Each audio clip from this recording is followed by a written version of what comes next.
Right, so if you have a truncated Gaussian wave packet, and then do the Fourier transform, which one would be the possible result? A, B, C, D.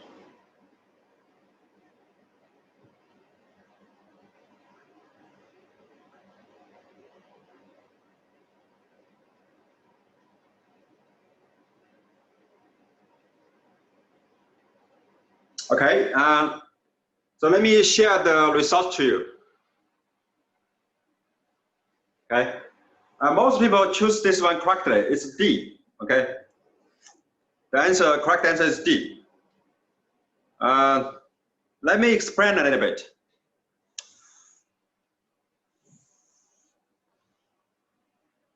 Okay.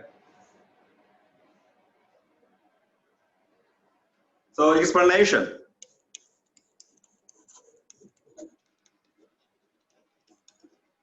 So we know that in the Fourier transform, okay, if in the X space it's narrow, and in the K space it's going to be broader. This is one effect, right? And if we have a sharp feature, such something like this one, that's sharp in the K space, in the real space. So this will give you a long tail. Okay, so that means if K goes to infinite, so this goes like some power law. Okay, decay. Power law decay is very slow. Okay. Right, and there's another feature that we haven't used in this one is that if we have displacement,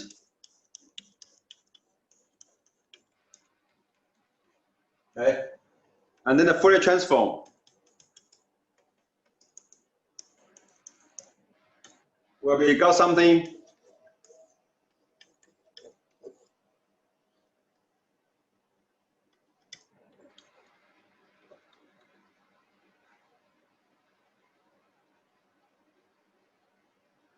it's plus or minus. It's minus, right? Okay. So these are the features. So let's compare this one. So this one becomes first of all, it's narrow, right? Narrower than the original one. It's sharp because you have this kind of sudden change. You cut this one. So that means that means this one will be broader. So that means it cannot be A, it cannot be C, right? Okay, so that's only that could be B and D. And secondly, the sharp feature in the real space will give you long tails. So that means you have this kind of sense.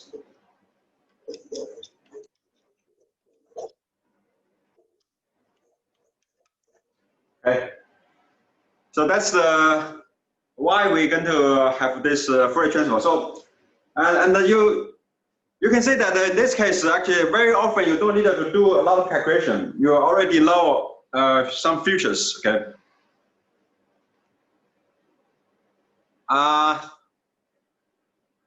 The question is, shouldn't the Fourier transform have the properties integration phi k squared equals phi k squared? No. So if you want a little bit of math, okay, if you want a little math, is like this one, but I don't want to go too much into this one. So if you have the Fourier transform, let's say write down this 4. This is difficult. Okay, let me put star right here.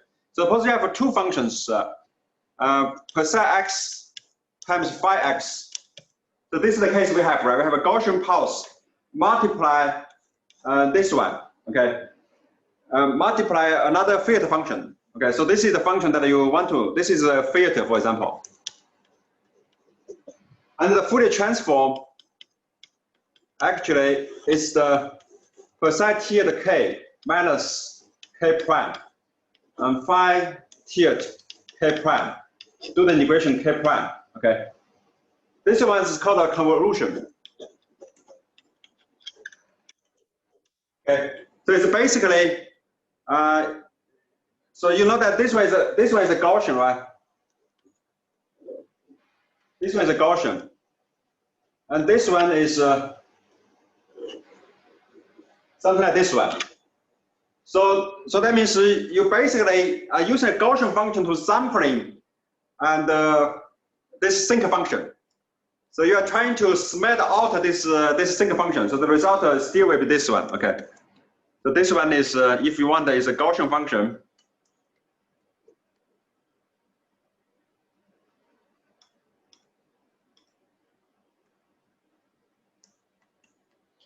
Times the sinc function.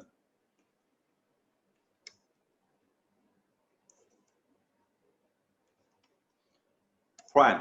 Okay. K minus K prime. And the integration of K prime. So if you want the mass, okay. So but I don't want to go into this mass actually. So if I have a product of two real space functions, you got a convolution in the K space.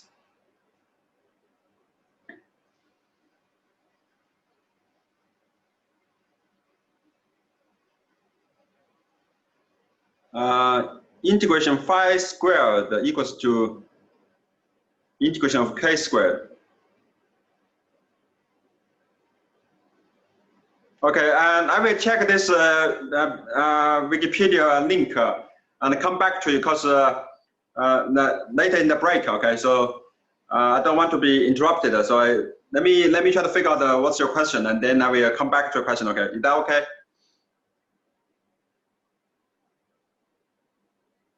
All right. So that's what we have learned the last time. Okay, and I try to do this quiz and to review the main features, main properties of Fourier transform of a wave, right? So we have discussed a general wave, but now in this course we are more interested in this quantum waves, right? So quantum waves, of course, can be also written as x, y, x, y, z, and t is function, right? In general, it's in the 3D space and 1D time, okay? But let's, consider just percent xt. It's not a really, a huge simplification, okay? Just for notation convenience, okay? Right. First of all, the meaning. So what is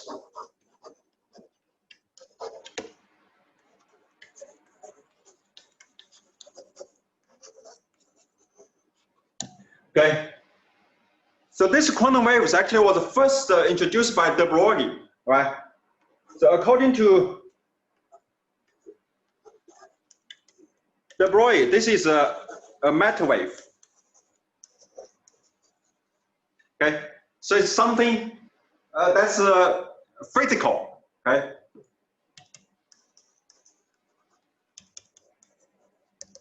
Okay, and according to Bohm, it's not a matter wave. It's a possibility wave.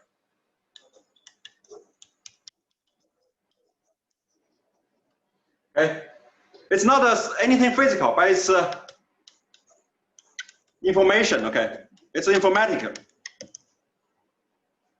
It's about information, not about the physical, not about the charge, not about the mass. Okay, and historically, of course, this de Broglie wave has been very popular, but the Bohm wave is more consistent.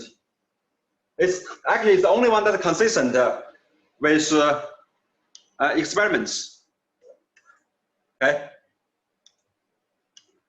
For example,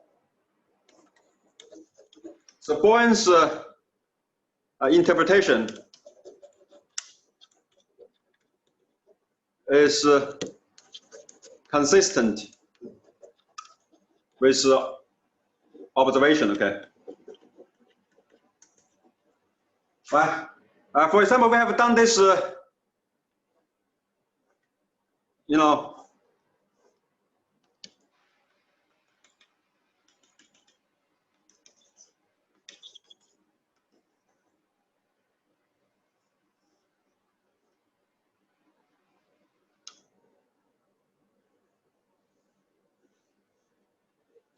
right, so this is a single electron or single photon interference. So this is a very famous experiments.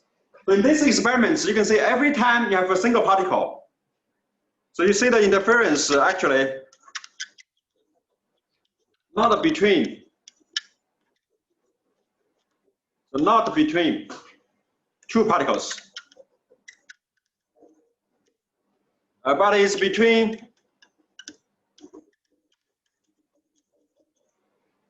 two possibilities. Right. So because each time you only pass the particles through the device, each time you have only one particle. So this particle has two possibilities to go through this device. Either from the, so this is a possibility 1. This is possibility 2. Okay. So you have the first possibility and the second possibility. So this particle has two possibilities, but there's only one particle. Okay. Right. So that means that this interference actually is not between these two particles or two parts of a particle. So this particle has never been split into two. Okay. So the particle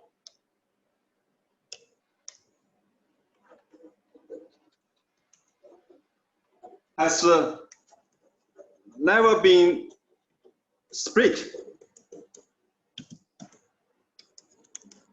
into two parts. Okay. So this has been checked in experiments. For example, you can put one detector right here. But if we put one detector right here, you put one detector right here. So this is D1, this is D2. Okay. So D1 and D2 can, for example, detect the particle.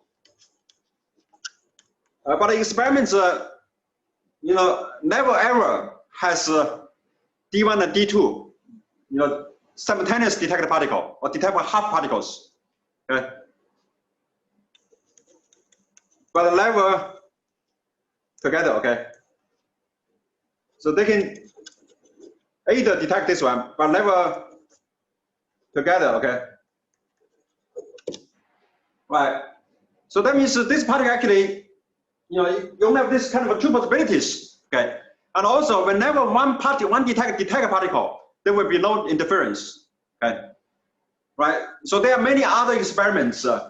So numerous experiments have given us confidence that this Born's information interpretation is closer to the reality. But of course, there's still some philosophical argument, about this interpretation, and there's a difficulty in understanding this kind of interference. Okay, but nonetheless, that's the reality. Okay, in some sense, some people even say that. So don't try to understand the quantum mechanics. Quantum mechanics is not something to be understood. Just to, it's just something that you have to follow. Okay. But anyway, so if I summarize this one, I would say, when we say a particle is a wave, so but it's also a particle, so you have this kind of particle wave duality. Okay. So this duality is not said that this particle is a wave or this particle is a particle. No, it's not like this one. So that it's a wave of different possibilities.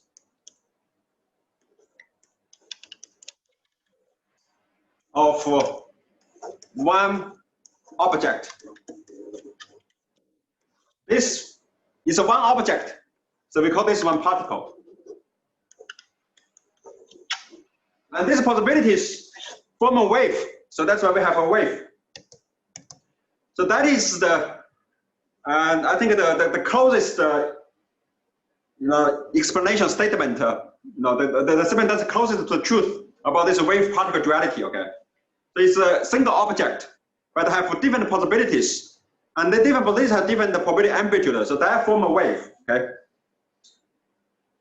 So to be specifically, we say that if we have a function, wave function, okay?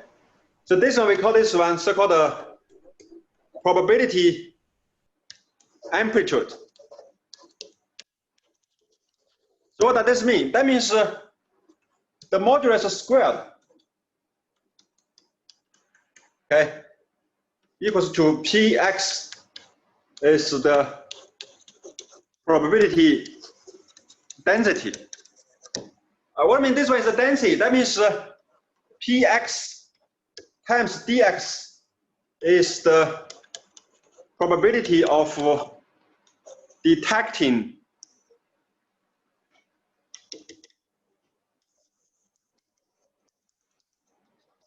a particle in x and dx plus x. Okay, so within this range, you have this one.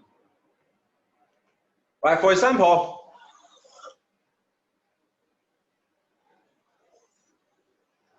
okay, so this is percent x complex conjugate times percent x. That equals to px, right? And then this area, so this is dx, so this is x. This is x, and this is x plus dx. So the area of this one is p times dx. That will give us the probability to find this particle within this range, okay?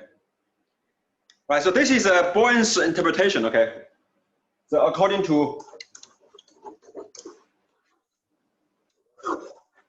Boyne, okay?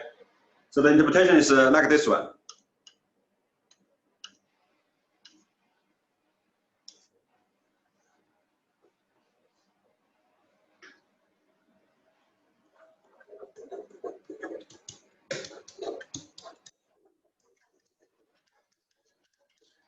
Of course, this is the most original one, and later on we're going to have a more extension of this. Okay, and because of this probability interpretation and this wave function must satisfy some properties. Okay.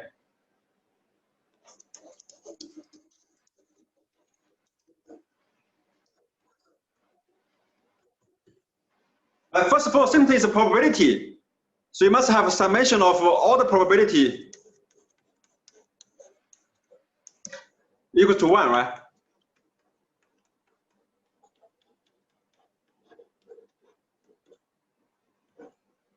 Okay.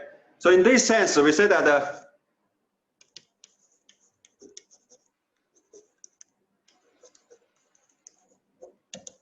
it's a normalization. Okay. And so the critical state wave packet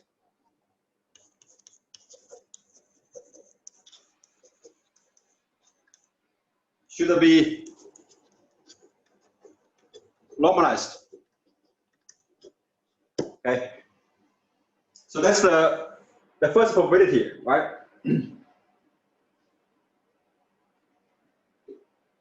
And then the second one is that, of course, in general, this one should be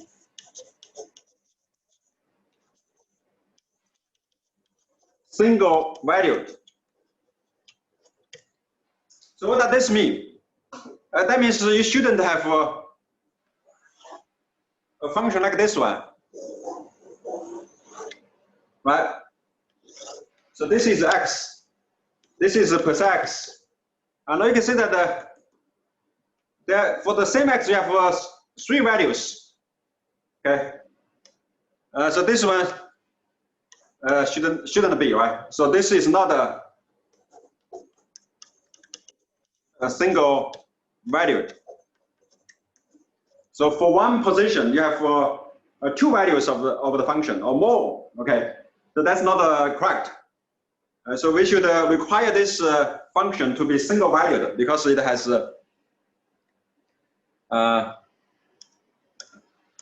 this kind of physical meaning in the real space. So I have to put this one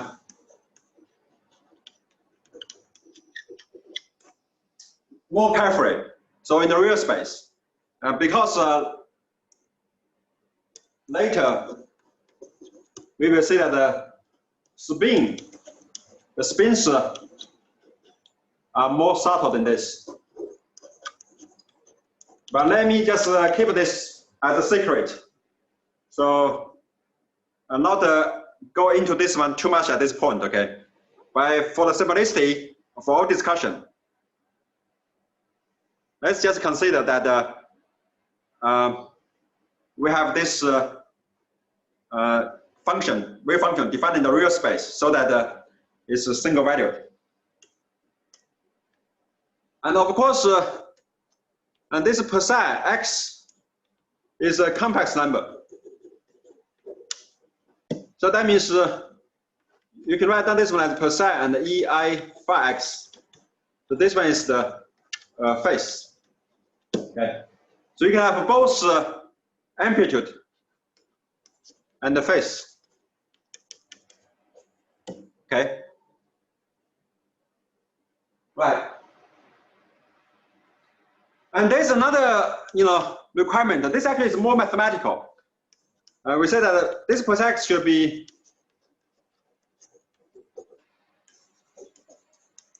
continuous.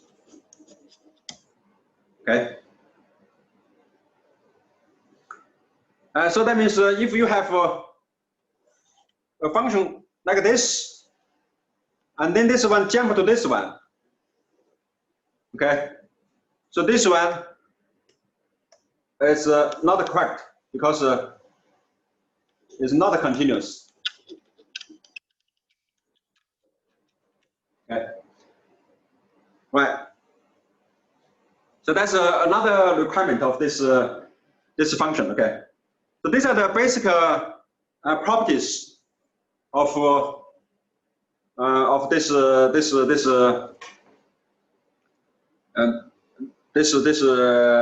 wave functions.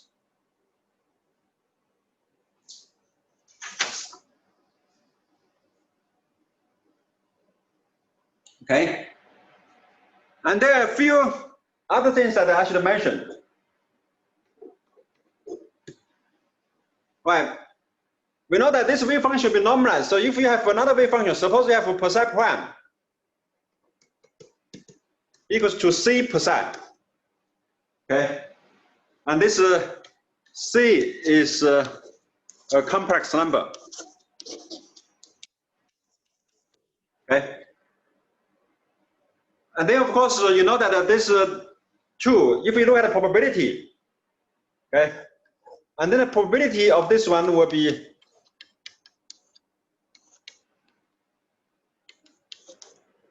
this one, right? So this equals to, and this one, if this one is normalized,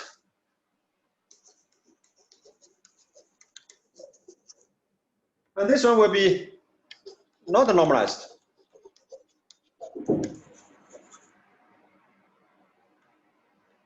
Right. So that means it looks like this percent prime shouldn't be taken as physical, right? Because it's not normalized. But actually, in quantum mechanics, we say that you can do all the calculation. You can do everything, but eventually you can just at the end of your calculation, just divide by this normalization factor. Okay. So, but you can always say that this prime after normalization will become this one again. Of course, you can still have a phase factor. Okay, it's something like this one, right? Okay, and then later on we're going to see that this is global phase factor. So this one is called a global phase factor. They are actually really not important. Okay. Okay. So it's not important in any measurement. So we're going to talk about this measurement later. Okay. Okay. For example, you will not change the interference. Okay. But anyway, so we say that in quantum mechanics, a constant times this one is the same as this one. Okay.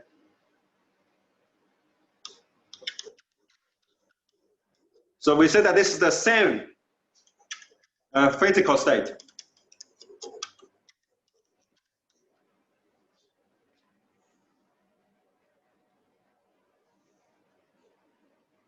Right. So this is different from the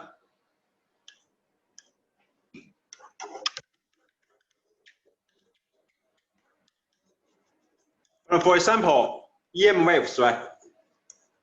Remember, if in the EM waves, if we have E goes to 10 times E, okay, and this intensity of the light is times by 100, right?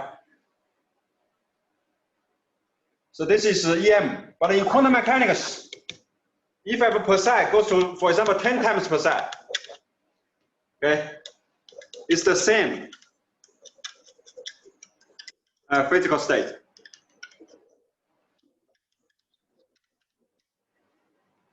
Okay, so that is one thing that I should mention about this quantum waves. Okay, if we multiply a non-zero, okay, of course this C should be non-zero.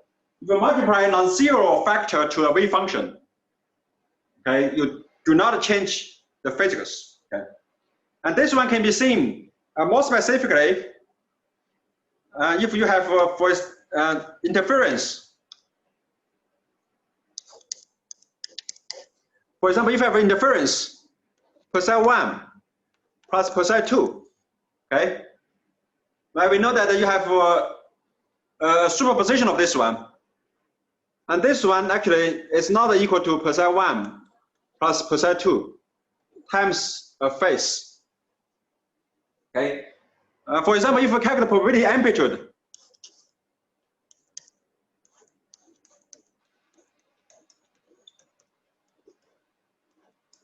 so this will equals to psi1 modulus squared plus psi2 modulus squared, right? And then plus psi1 complex conjugate psi2 ei5 and plus psi1 psi2 complex conjugate e minus i5, right? So you can see that so this one actually will cause interference. So this will change the interference.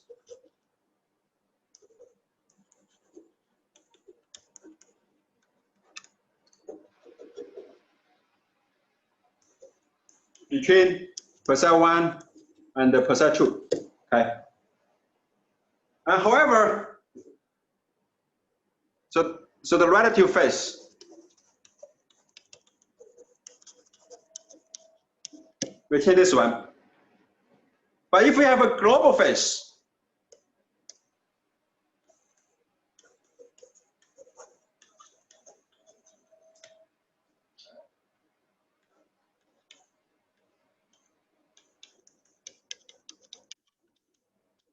okay, if we multiply a global phase, this could even be spatial dependent. Okay, so you can say that Px will equals to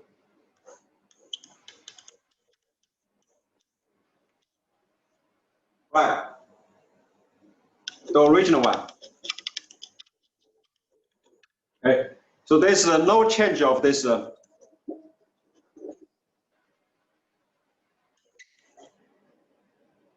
Okay. Probability distribution, okay. Okay. But I should be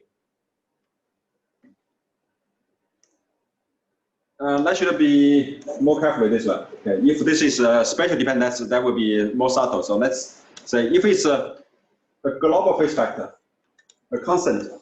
There will be definitely no effect at all. Okay, so global phase effect has no physical effect.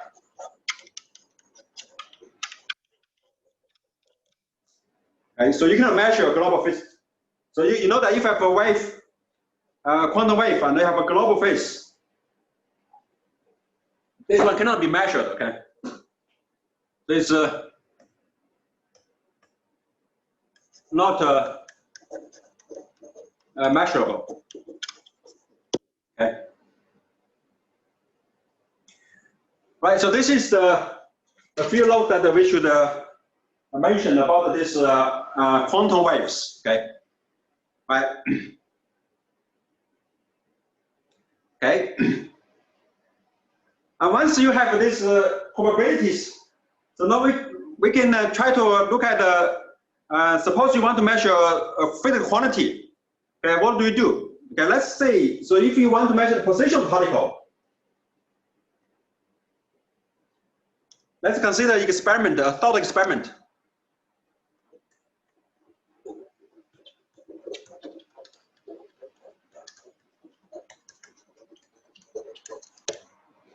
Okay, right, so you have, and this particle, this wave goes like this one, and then we know that, sorry.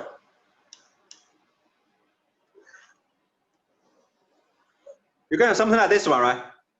So this is the probability px. Okay. So you shed in one electron. Okay. And then this electron can go to this position, or to this position, or to this position, right? So you have a different position for this one to arrive. Okay. So basically, in the step one, so you pass the electron, pass one electron through the slit. Okay. And step two, you got a click at, for example, x1. Okay. And you say that so this is x1. You got one click right here. You put one right here. But then you cannot measure this one again, right? Because this electron is recorded at this position. And then step three actually is equal to step one. Okay. And then step four, you got to click at, for example, x10. Okay. Now you got one electron goes to this position. You got one click right here. You just repeat this further and further, right? So you sometimes got to click right here. Sometimes you got to click right here. Sometimes you got to click right here. Sometimes you got to click right here. Okay, so you got more and more clicks. Sometimes you got two clicks right here. Then you got another click. Then you got another click. Then you got two clicks right here. And then just continue this one. You just randomly got clicks here and there. Okay, it's like a totally random, one by one, right?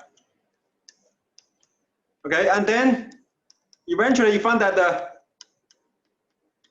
there will be a pattern. This is single slit diffraction, so you're going to see the pattern is something like this one.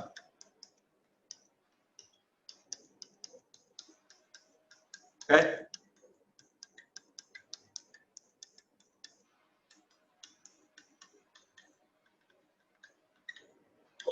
Okay, and then eventually you got something like this. Okay, so let me ask you a question.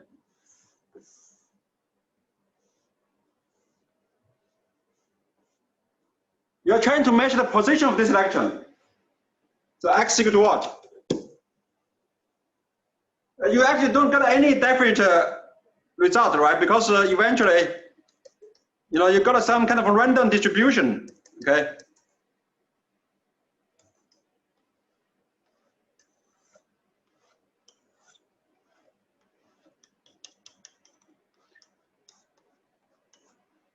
Right. So instead of get the position, because if you do the measurement, you measurement twice, find that the result is not the same. You have to repeat this one. But after repetition, you find that it looks like it's totally random. So you got unlike in the classical experiments, you got a position of the electron. Okay, and now you got a histogram.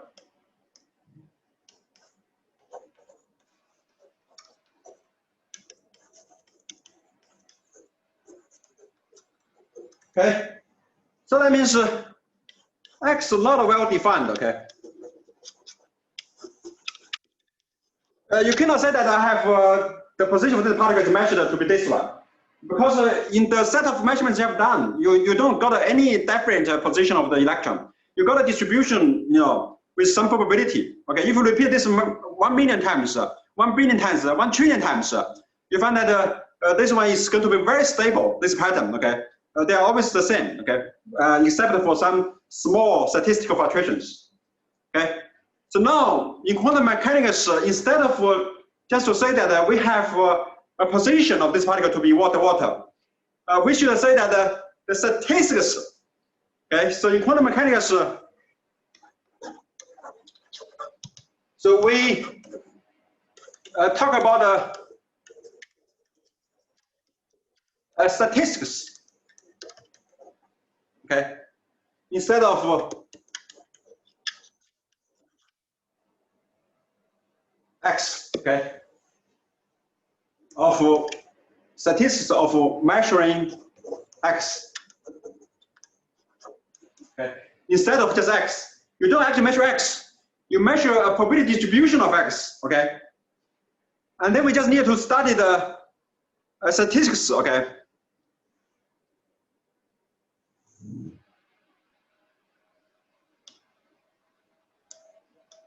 So more appropriate.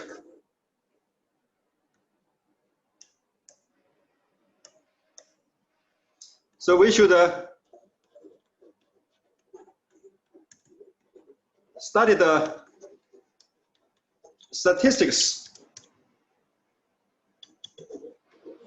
of measuring, say, for example, X. Okay. But of course, there are many different ways to statistics. So, but there are a few standard quantities that you can calculate to deduce or to catch the main features of this statistics. So, for example, we say the average or mean, or more mathematically, we say this is the first moment. Or we say this one is the expectation value, okay? They are the same, okay? We call this one X. So this is one important quantity. Another one is variance of fluctuation, or broadening, okay? Like right, this is the broadening,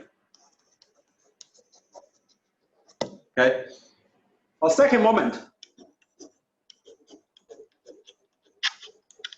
or uncertainty. That means how random, how uncertain the measurement result is, okay, of this one. So we often call this one delta X or delta X squared, okay? It really depends on the convention, okay? Which quantity you are using, but they're essentially the same, okay? So we're going to discuss later, learn how to do this kind of calculation, how to catch the main feature of such kind of statistics of a measurement, because of this quantum waves, this probability distribution, okay? Right. So let's take a break at this point, okay? And see if you have questions. Okay,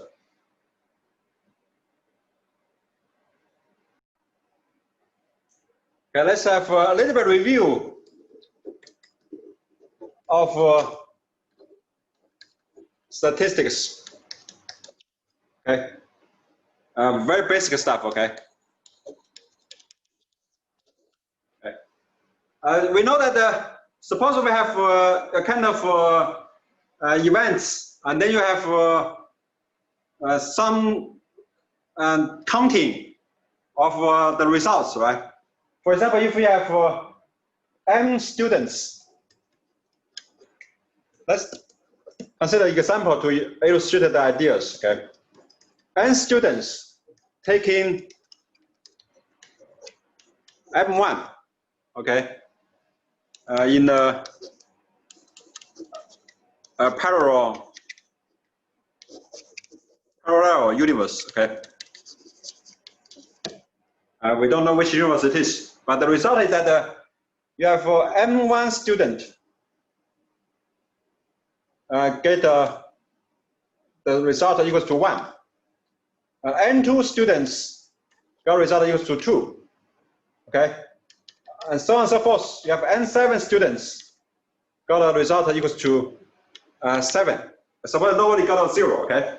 Of course, you can say the 0 student got a result as equal to 0. And then you can plot this one in a diagram. So this is 1, 2, 3, 4, 5, 6, 7. So you have this many students got this. Right, 4 students got 2. Okay, 3 students got a 3.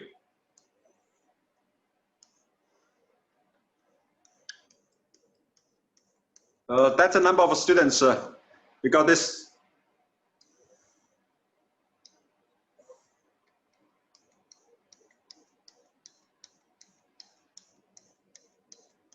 Okay.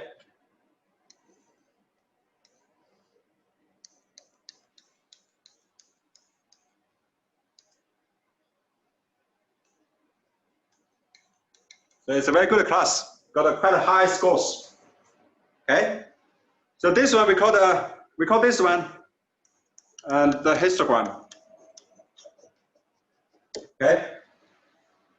Of course, and then as an official, for example, the office, they don't care about unfortunately, they don't care about the scores of each individual students, but they want to know the whole effects. They want to try to just to get the whole picture by looking at a few figures. They don't want to say, don't tell me who got 7, who got 6. Okay, I don't care about this one because I need a quick facts. I want to know the basic feature. For example, how good in general is this class performing? Okay, in this case we say that where's the medium, where's the average? Okay, I will say that how diverse is this class, right? So for example, the performance on average equal to what? And diversity equal to what?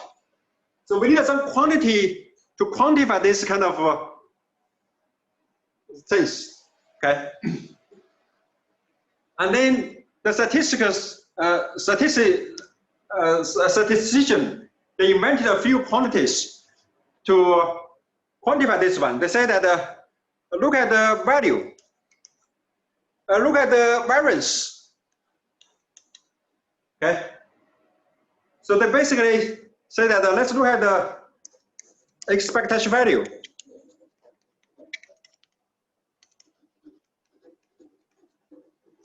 We call this one ES, or average. They're the same thing, okay? Or mean value, or first moment. You know, they have different names of this one. Sometimes we also denote this as this S. Sometimes we call this one, put a bar on this one. Okay, there are different notations. Okay, so basically, ES equals to the bar of this one equals to this one. So they are just notations. Never mind, it's not really important. Okay, if we just choose one, then just choose one. Okay, but we know that how to do the average is very easy, right? So the average is very easy to calculate. So the average will equals to, you do the summation of all the students and divided by this one, right? The total number of students. That's the average. Everyone knows how to do the average. But you can do this a little bit better because you have this histogram.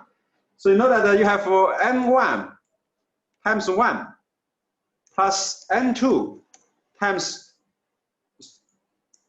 2, right? And so on and so forth. Yeah, n7 times 7. And divided by m. N, of course, is n1 plus n2 plus n7, right? Okay. So you can look at this one. It's going to be 1 times n1 divided by m, plus 2 times n2 divided by m, plus 3 times n3 divided by m, and so on and so forth. 7 times n7 divided by m. Okay. Or if you want to use shorthand notation, I equal to 1 to 7, I times ni divided by m, right? So this one is the, maybe I shouldn't use I, okay, because let me use s. S equal to 1 to 7, s times ns divided by m, right? So this is how we do the calculation of the average, okay? And that's easy, okay? And then how about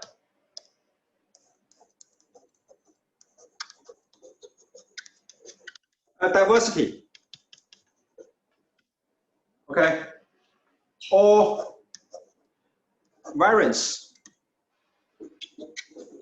okay? How do we quantify the quantity that is away from this, right? So that means how far the scores deviation from the average. So let's say if I have S, and this one is how far this one is away from this, right? But of course, this one can be positive or negative. If you directly calculate this one, so of course this will be cancelled. Okay. So to avoid this cancel, we actually define this term. Okay. We look at this one. The result of this will tell us how broad the distribution is and how diversified the students are. Okay.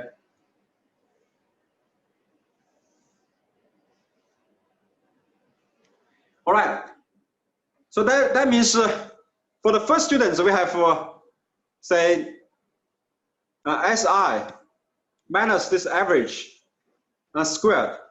We do a summation of all of this one, I equal to 1 to n students, and then divide this one by n. We call this one the variance. Okay. There are other names, fluctuation, broadening, right, for obvious meaning, uncertainty. Right, you can say if there's no variance, okay, there's no uncertainty, standard deviation,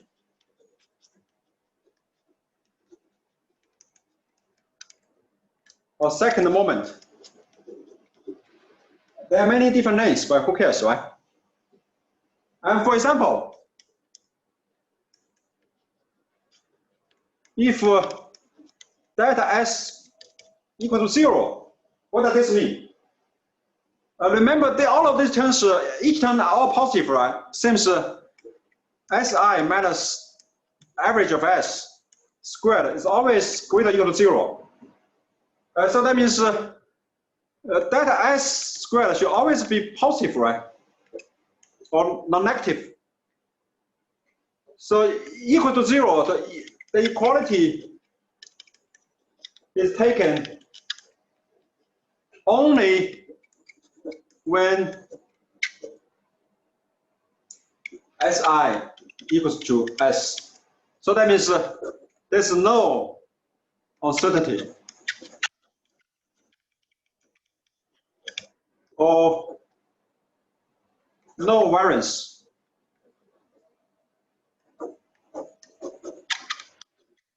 That's uniform, right?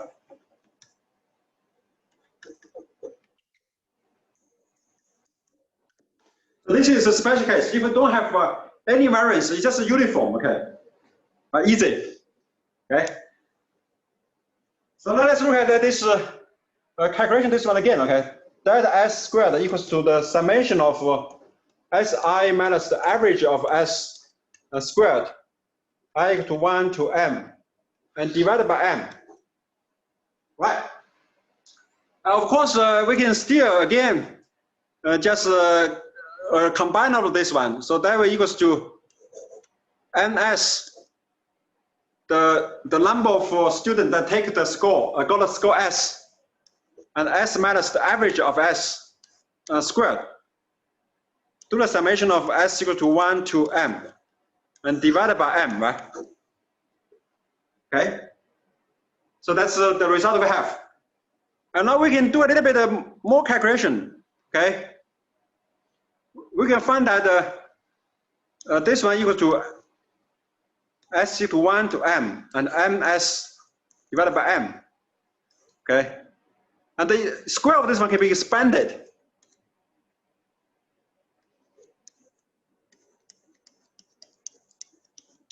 Like this one, right? So we can calculate this one term by term, okay? So there will be 3 terms. So the first term will be S equal to 1 and M, 7.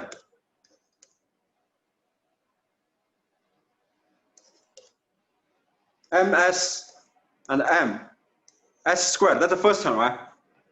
And the second term will be S equal to 1 to 7, MS divided by M, and 2 times S times average, okay?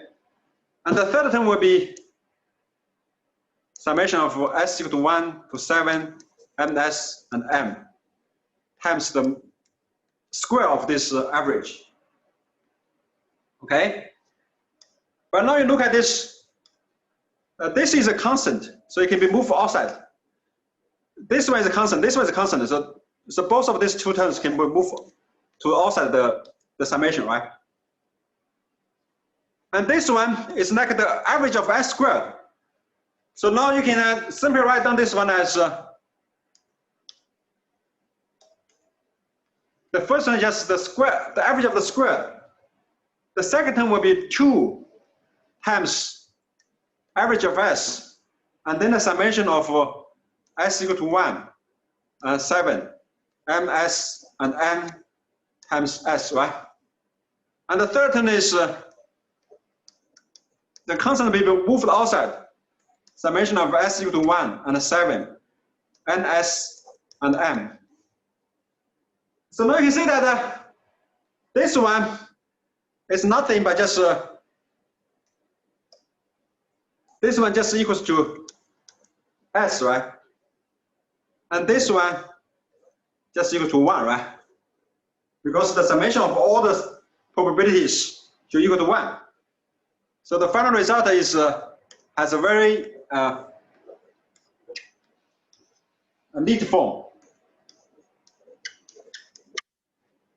So you can see that the variance,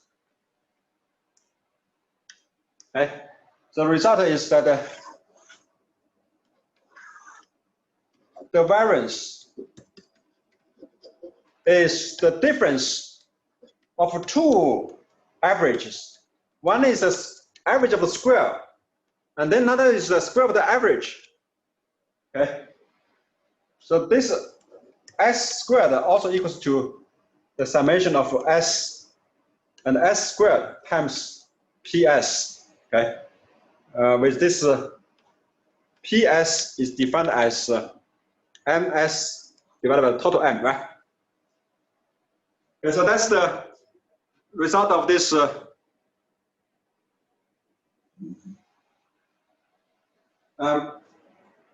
this simple example, okay? And now let's consider a wave function.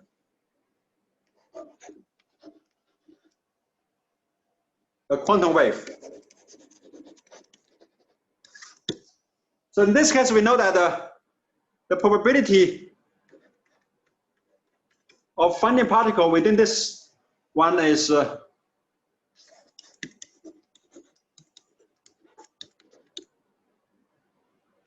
has a probability px dx that equals to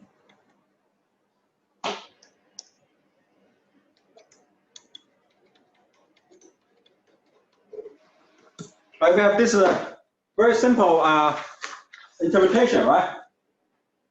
So let me ask a question. This one equal to what? Suppose you have a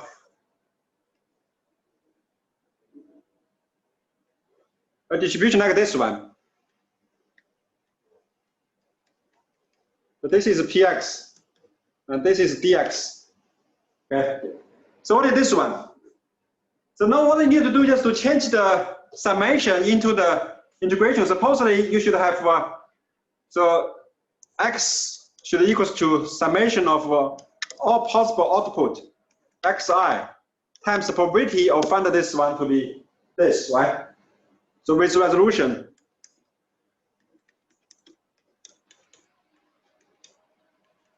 of this one, right? So if you have discretized the space into xi and xi plus that x, and the probability of finding this particle within this distance is pi, and then you do the summation in this one. But if you make this one into,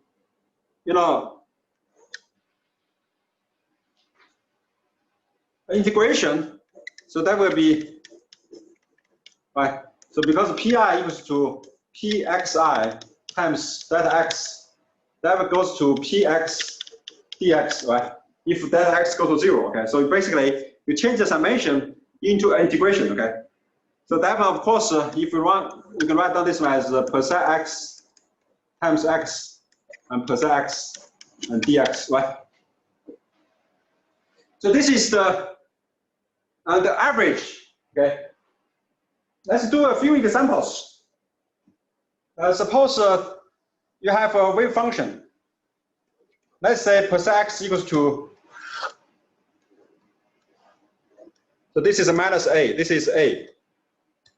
Of course, you know that this is not a perfect correct because I've said that this one has to be continuous. But let's say this is very sharp. It's almost like a square wave. Okay, it's not exactly like a square wave. And then you know that what is the probability? The probability will be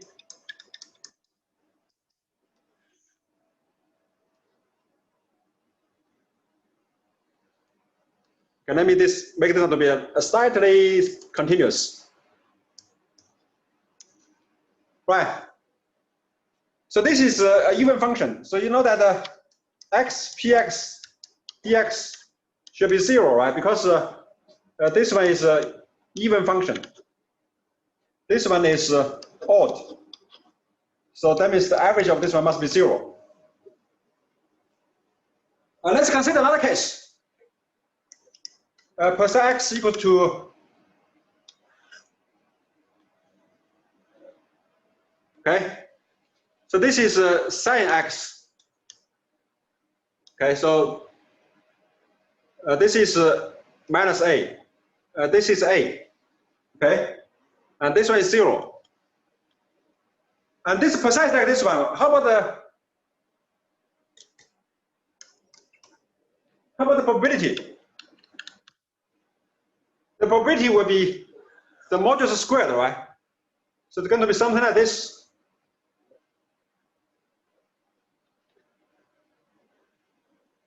Okay, so this is minus a. This is a, okay? So that's the probability.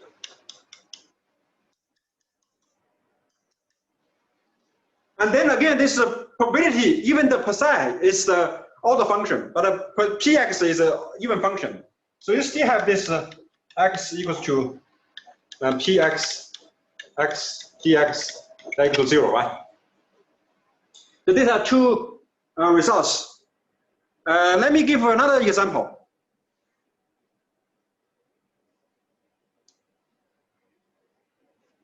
The third example. Okay, not that trivial, okay? let's say percent x equals to e2 minus x minus a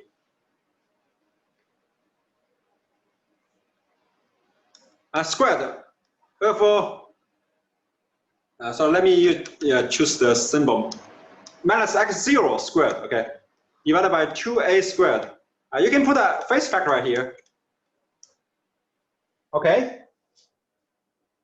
So now I have this one. What will be px? So px will be just modulus squared.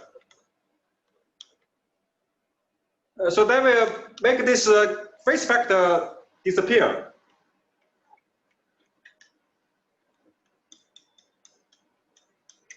It will be something like this one, right? So this will be px. So what will be the average? The expansion value of x is going to be px times x and dx, right? Let me write down this one. That's e minus x0 squared and a squared. And then I can write down this one as x minus x0 plus x0, of course, right? And dx, right?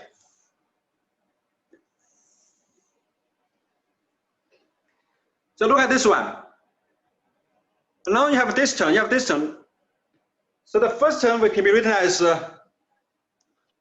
e2 minus x0 squared over a squared and x minus x0 dx, right? So that is, and this one, of course, is a Gaussian wave packet centered at x equals 0. It's an even function with respect to x0, but this one is odd function. So this should be 0. And then you have another term.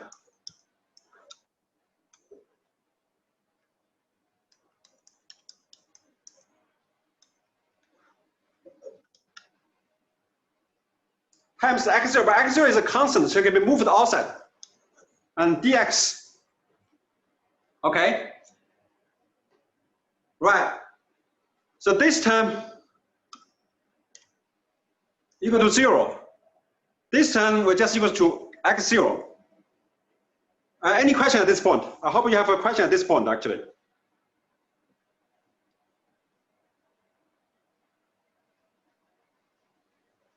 So there's a but this one is not a 1, right?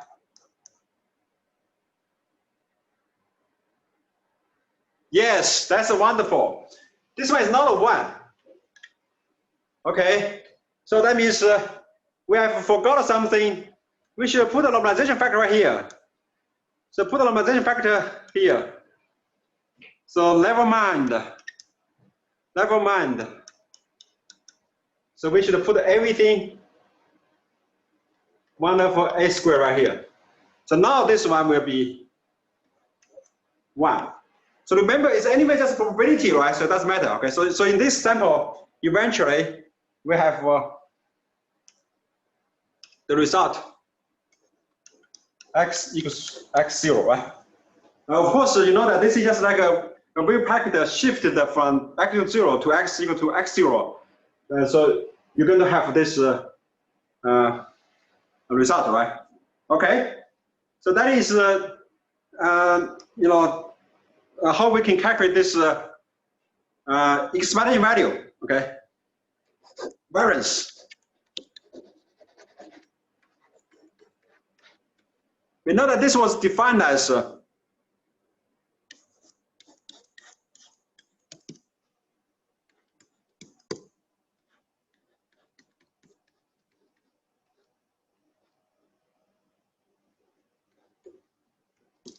right.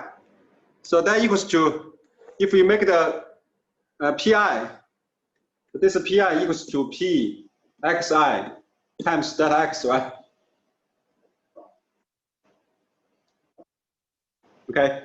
So if we make this x to be small, so that will be x minus the average of x squared and px and dx.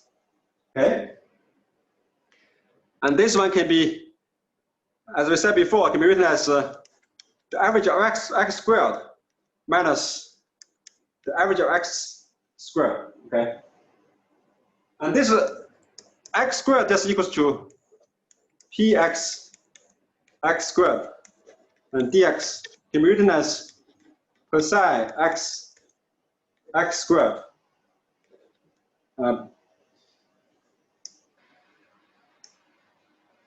psi x dx. Okay, so that is another important formula for us to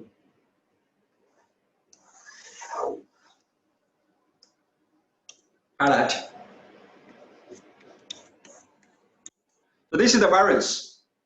Okay, very easy, right? Let's do a few examples.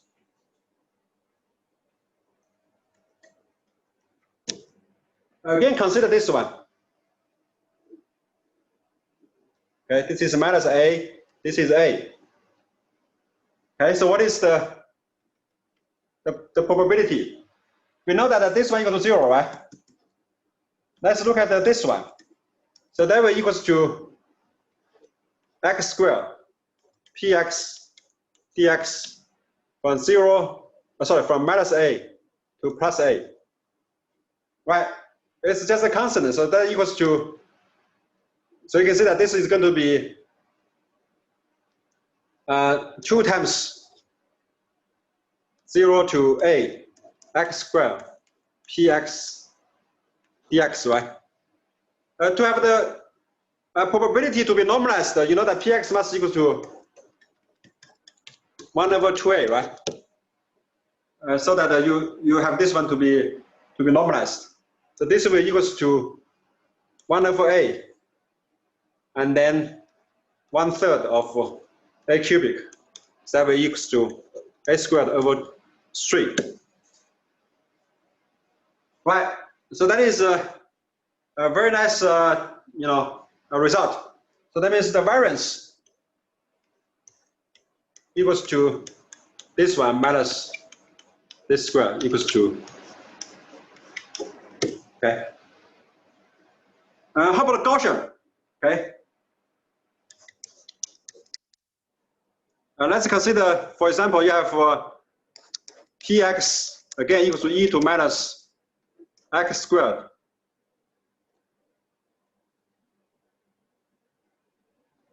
Let's look at this one.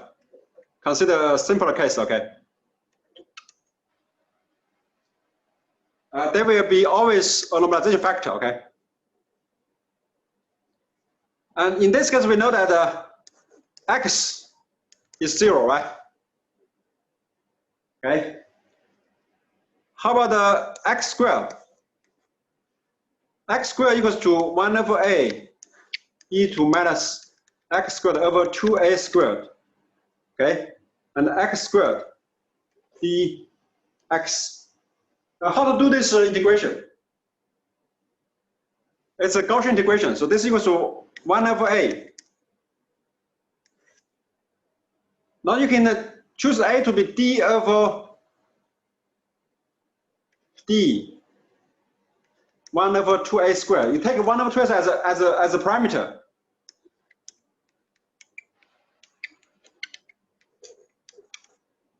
Right.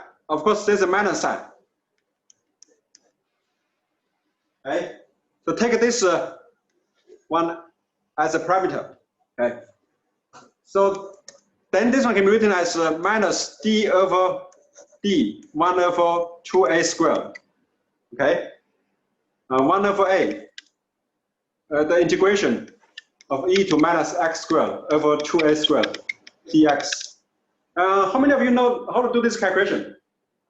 This is a Gaussian integration, right? So we have done this one before. This one is actually minus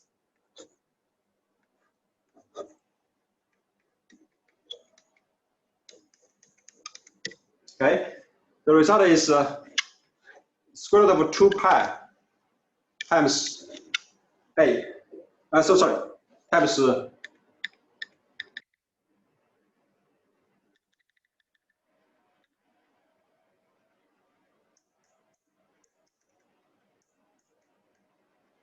square root of 2 pi times A. Right.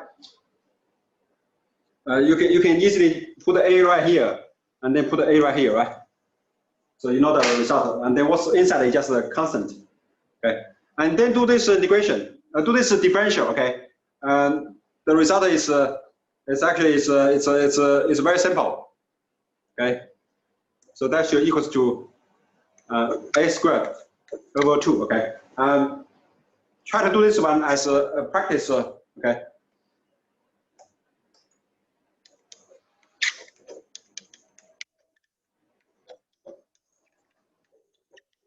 But let's try to get some physical meaning from this one. Remember, this is a Gaussian wave packet. This is 0. This is about A. This is about a minus A, right? So you can see that the broadening, so x squared is about this A squared over 2, okay? So I mean the variance squared is equals to A squared over 2, okay? So you can think all of this will make sense, right? Okay? All right. So now we have a way to procedure to do the calculation, okay? Let me summarize. So given a percent x, okay? And then this x will equals to px x and dx, okay? That equals to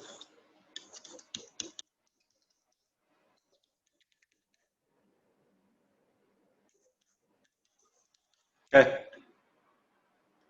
If this one is normalized. If it's not normalized, just divide by normalization factor, okay? And x squared just equals to px x squared dx, that equals to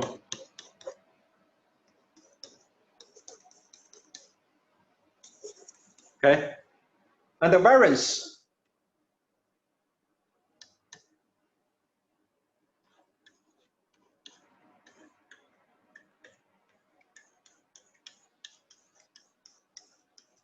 okay. This one is expectation value. This one is the variance. Okay, so that is what we have learned.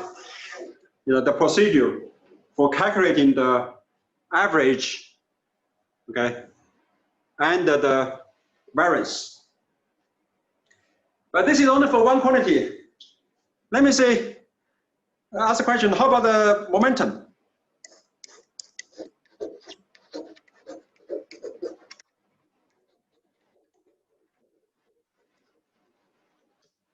How about the momentum? P. This one equal to what? If we do the measurement of momentum, how about the variance of this one? Okay, so that is kind of a difficult problem, right? Because Bowen didn't give a direction of this, okay? But there's a hint, okay? We know that in quantum mechanics, momentum equals to h bar times k, okay? And we know that percent x, if we do the Fourier transform, that gives you percent tilde k. So can we say that the probability of finding the particle with the wave factor k is given by this? Okay, the answer is yes. Okay, and this is a postulate, okay, of quantum mechanics. No proof is needed.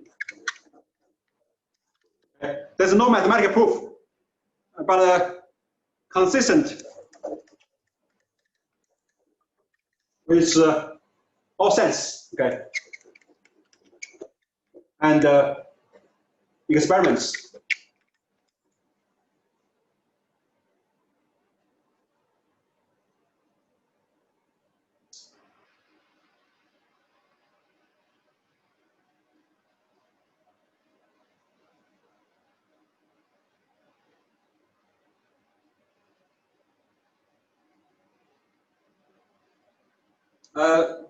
I will come back to the question later, okay?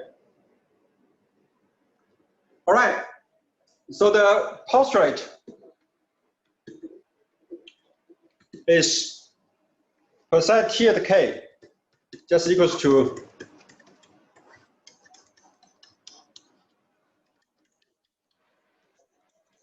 okay, and then P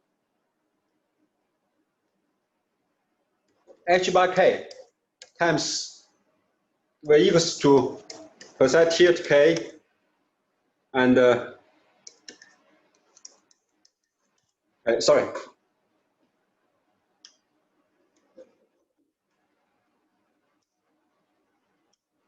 So remember, this is a pulse rate. No proof exists, okay? We don't need the proof. But let me give you a little bit argument, okay? So remember, when we do the single slit diffraction, we know that on the screen, we got something like this one, right? So we have calculated, okay, the amplitude at this point. Let's say this is percent y, okay? This is the amplitude. And this one is a constant, it's just like a square wave. Okay, so this is a percent x, okay, from minus a over 2 and a over 2, for example. We have done this diffraction problem. We know that this one equals to nothing but just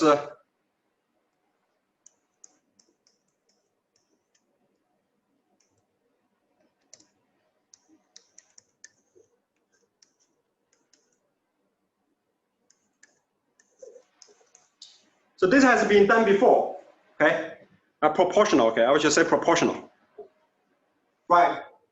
So that means, so this means if we probability at y is just like the same as the probability of k, with this k equals to 2 pi y over d lambda. So diffraction is a Fourier transform, okay? So since you have the interpretation of the detection, probability of detection of particle at the position y is Py. So you can just say that if I just interpret this one as the momentum, okay, the wave vector component of this percent x, and then we have this probability, it's just the probability of finding the particle with momentum k. And this k, of course, equals to 2 pi times y over d. D is the distance of between the screen and this slit. Okay. Right. So that gives us a kind of a little bit of understanding of this one. Okay, but we don't. We just need to accept this one in principle. Okay. And then what's left is actually it's simple. Okay. So of course P will just equals to h bar k, and then percent T at k and percent k dk, right? Complex conjugate. And then similarly, p squared will just equals to h bar squared and k squared percent T at. Okay. And so the procedure is that the variance similarly is just the average of p squared minus average and this squared, right? So that is the procedure, okay? But how about the use of percent x directly instead of percent tiered, right? So this is kind of annoying because every time we need to do first have a wave function and do the Fourier transform, right? And then do the calculation, okay? So this of course is a way to do it. But can we do this one directly? Okay, let me show you the trick, okay?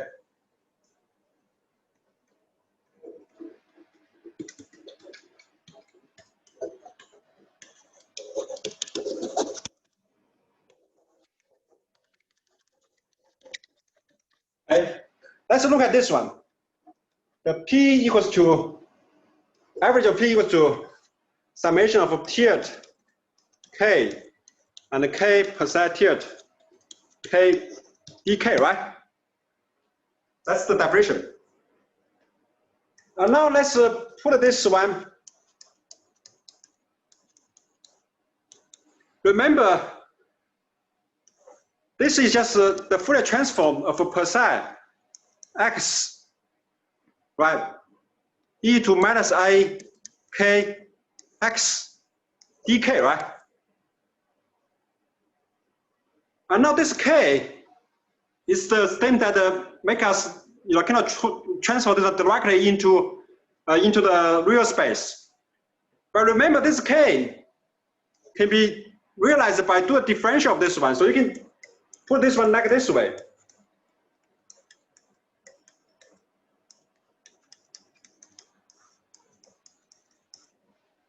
Okay.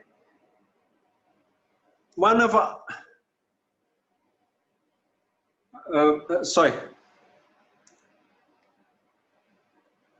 I d over dx e to minus I kx. Right. So you can see that if you do a differential of this with respect to x, you got a minus ik, and then times I, that give you k, right? So this is the trick. You translate this one into this one. Okay. And now this one depends on x, okay? So you do this differential, okay? But remember, we can do this differential by parts. Percent x d over dx e to minus I kx dx. So there's a dx, sorry. Can be written as d over dx percent x e to minus I kx, and then minus d over dx percent x e to minus I kx, right? Okay. But this one is 0. Do you know why? Because this is the total differential. So equals to percent x e to minus I kx from minus infinity to plus infinity. But it's a wave package. This wave package should be 0 at the infinite, okay? So what's left is only one term.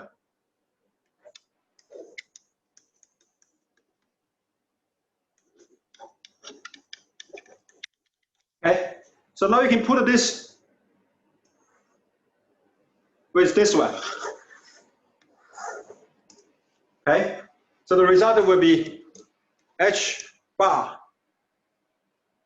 1 over square root of 2 pi, okay, and percent tiered k, and the integration of minus d over minus I, sorry, d over dx percent x, and then e to minus I kx dx dk. Okay, but you can do a differential of k first. You can put this one to this, and then do a differential first. The integration of k first.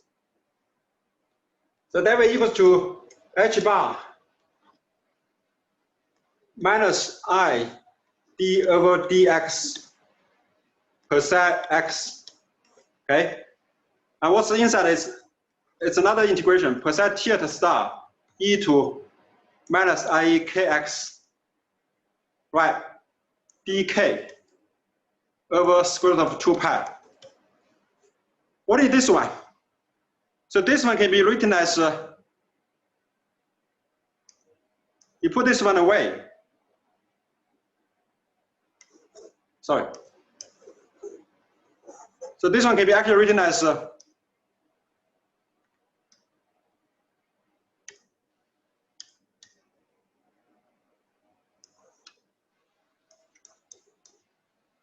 k eikx dk over square root of 2 pi, and then put the complex conjugate right here. So this is nothing but just a Fourier transform of the k-space wave function back into the real space. So you got a result is percent complex conjugate of x, and then minus I h bar d over dx percent x dx. So now you can simply do this one, you know, just in the real space, okay? Right. So let me do this one once more. Write down this one. So the p will equals to simply percent x and then h bar over I d over dx and percent x and dx, okay? And similarly, I just follow same procedure, okay? I'll leave this one as an exercise for you. And we will, if you cannot do this one, we will try to do this one maybe later in the exercise class. You just do the differential twice, right? Because you just need to have a k twice. So you just do the differential with respect to this one twice, okay? And then this one can be written down as the variance is just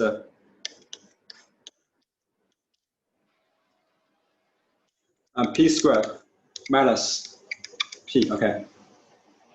Right, so this is another way to write down this momentum average and the variance, okay? Let's consider one example. Remember, percent x given by e to minus x squared over 2a squared, okay? So if we do the Fourier transform, this will be percent tilde k, and that's proportional to e to minus k squared times a squared over 2, right? And then from this one, you can see that, of course, the average of this, that's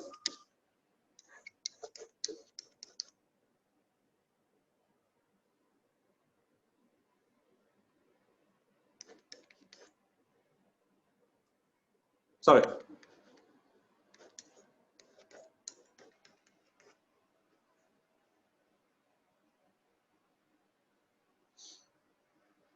Okay, and then this one will give us 0, because you have all the function, you have an even function put together, do the integration, that's 0. And then you can calculate the square of this one.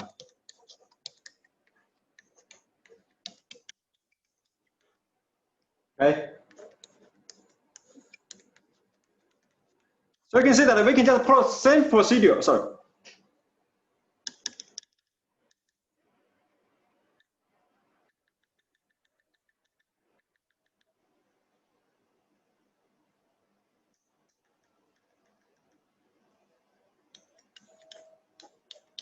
Right. This is again the same as the integration for the percent x. It's again a Gaussian integration. The result, let me just show this one simply. You can check this one. It's a squared. Okay. You can also check directly.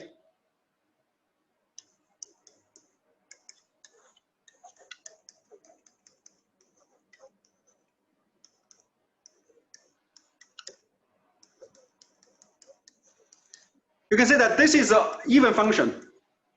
this is even, but if you do the differential once, this is all the function. So this is 0. You can do this twice. So that's easy, a lot easier, okay? Equals to h bar squared over I squared. Okay? And per psi x and d squared dx squared and the per psi x. Okay? And dx. And now this is very simple. Just do this one twice. Let's say per psi prime equals to nothing but just 1 over a squared times x e to minus x squared over 2a squared, right? And do this one twice. So that will be minus x squared a squared, right? A fourth, sorry, plus. Or minus a squared e to minus x squared over 2a squared. So then this will be simply just per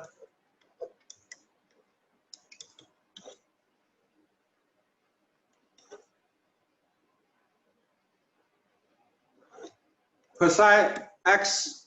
You just put this back into this one. That's x squared over a to the fourth power minus 1 over a squared and per psi x dx.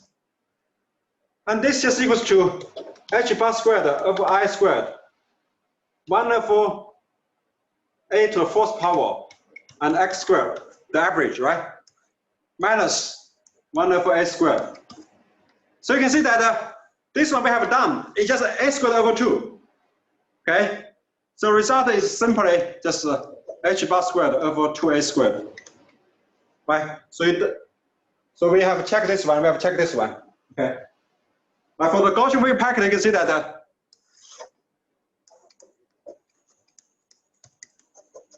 we have delta x squared equals to a squared over 2. And the momentum variance is h bar squared over 2a squared. And the nice thing you can see that